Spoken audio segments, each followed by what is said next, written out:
Well, hey guys, welcome. I decided to do something a little different this time around and just sort of tell you about my musical journey and how I've developed as a collector over the years.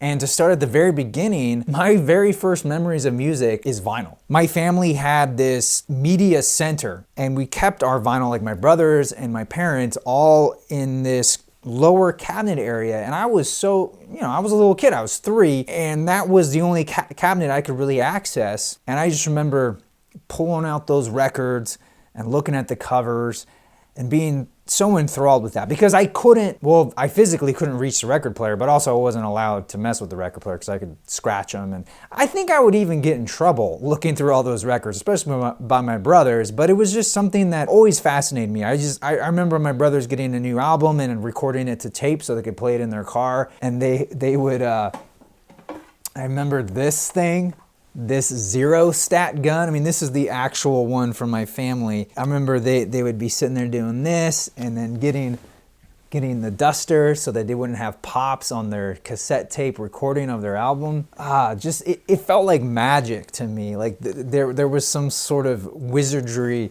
going on that my brothers knew that I didn't, right? So it just always fascinated me, but I didn't really get hands-on with records until I got much older. But between that time and when I actually got into records, I was still listening to music. And my first influences were from my mom and my brothers. And my mom was listening to Sting, Peter Gabriel, Genesis, Phil Collins. So I grew up loving that. And my brother really loved U2. And later on, the grunge scene. So Pearl Jam, Nirvana. I guess you wouldn't even call this grunge, but Toad and the Wet Sprocket, the Lemonheads, those kind of bands. And my dad was really into, I guess, lack of a better word, classic rock, but kind of more blues in the sense of Eric Clapton and the Allman Brothers. Traffic, actually. He loved Traffic. One of his favorite albums is John Barleycorn Must Die, and he just loved the lyrics of especially that song.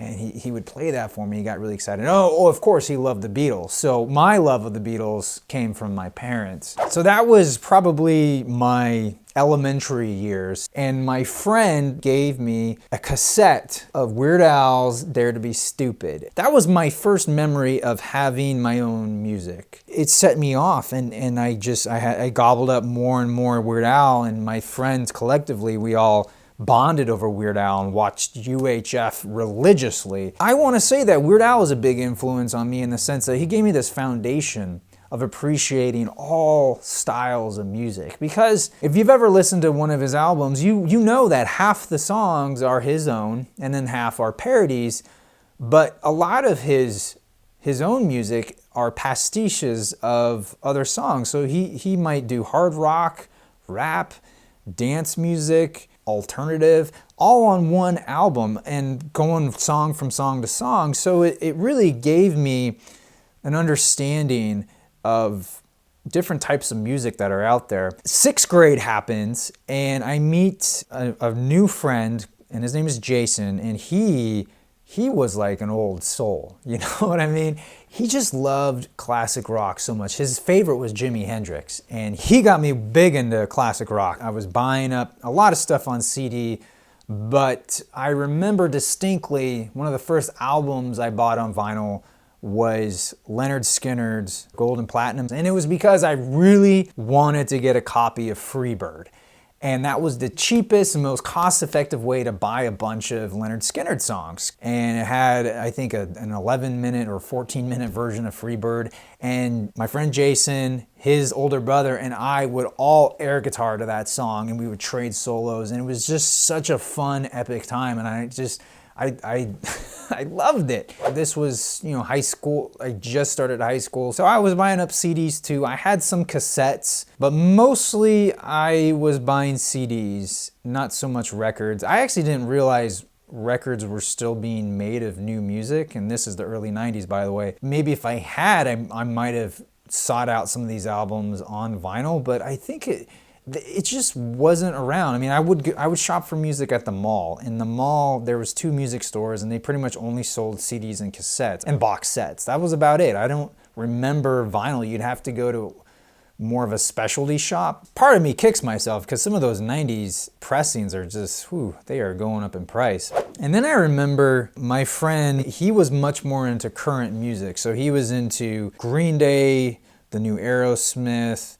I don't think Guns N' Roses, but definitely Nirvana. So he was into these things, and he's the one that kind of got me into paying attention to what was happening then in the early mid 90s. And that's when I started buying up stuff from Nirvana and obviously Weezer. I fell in love with this album. And Not a Surf and this band Hum, and I was devouring all this new alternative music, and that was huge. I mean, I still loved classic rock, but I was flipping the dial over to the new rock station. And the Foo Fighters, oh my gosh, they were amazing in their music video for the Mentos commercial. Oh, that was the talk of the town. So while all this alternative music was happening, a lot of my friends were into ska music.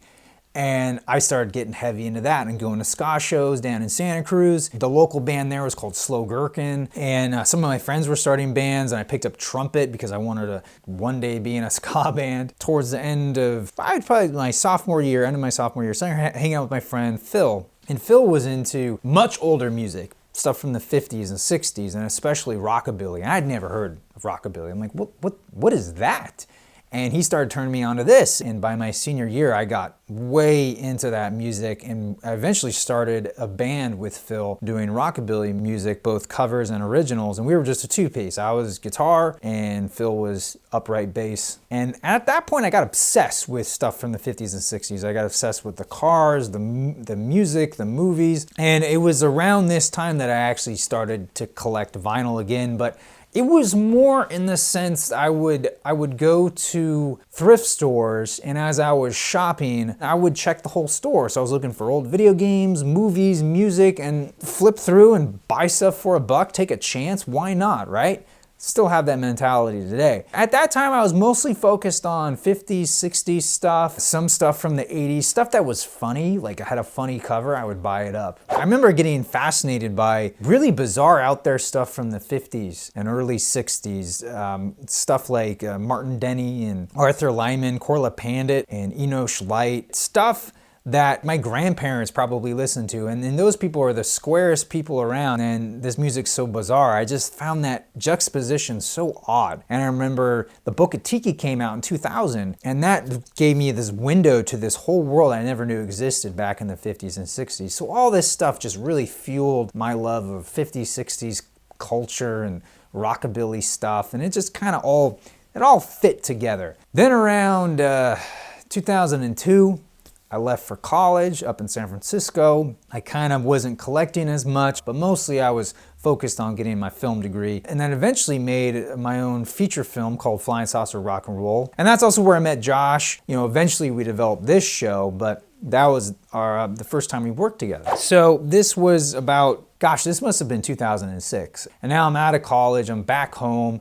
and I distinctly remember this. I guess it was a party. I don't exactly remember, but I had a bunch of friends over, and I remember showing some people my record collection like I would normally do when people came over, and I would play certain songs. And I remember showing them, oh, check out this one record. Isn't this funny? And I think my friend was saying, oh, what does it sound like? I'm like, oh, well, let me go play it for you. He's like, no, that's all right. I'll just look it up. And it was at that moment it planted this seed that I realized that a lot of what I was collecting was just to kind of show people, haha, isn't this funny or isn't this interesting?